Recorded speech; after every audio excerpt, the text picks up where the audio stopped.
Perdagangan Zulkifli Hasan menyatakan Bapti harus segera membentuk harga acuan CPO sebelum bulan Juni 2023. Bahkan ia sampai mengatakan kalau hal itu tidak terwujud, berarti kapasitas Bapti diragukan.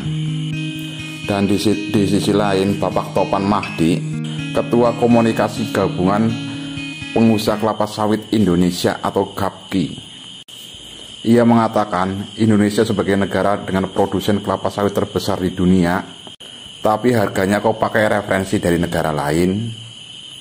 Kalau bisa sebelum Juni ini kita sudah punya apa sawit itu, apa namanya? Iya, bukan sudah di sini anunya.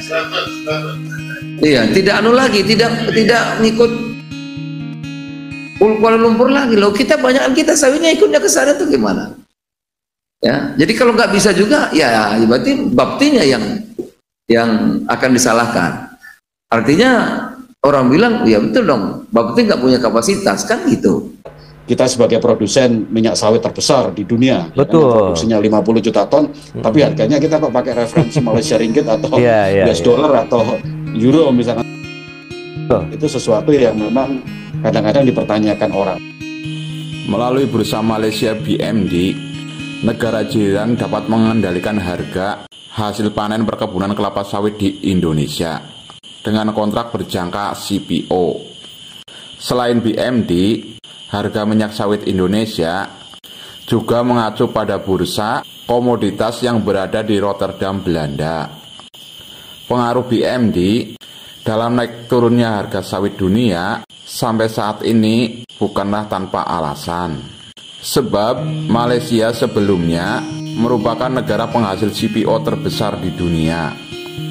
Mereka sudah melakukan perdagangan komoditas CPO sejak tahun 1980.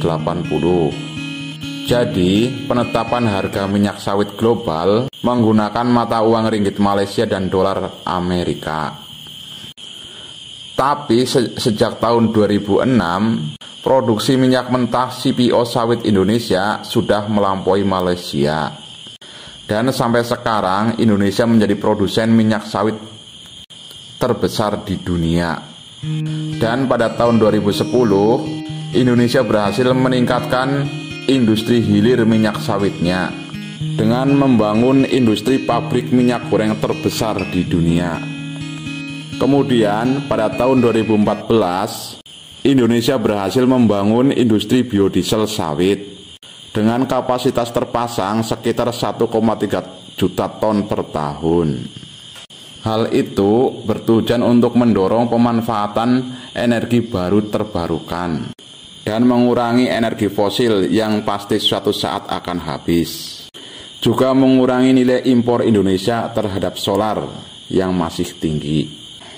Mengacu pada proyeksi penyaluran biosolar pada tahun 2022 sebesar 36,5 juta kiloliter serta asumsi pertumbuhan permintaan mencapai 3%, diperkirakan penjualan biosolar tahun 2023 akan mencapai 37,5 kiloliter. Terus di mana saja sih perkebunan kelapa sawit di Indonesia? Perkebunan kelapa sawit di Indonesia ada di Kalimantan, Sumatera, Sulawesi, bahkan saat ini ada juga di Pulau Papua.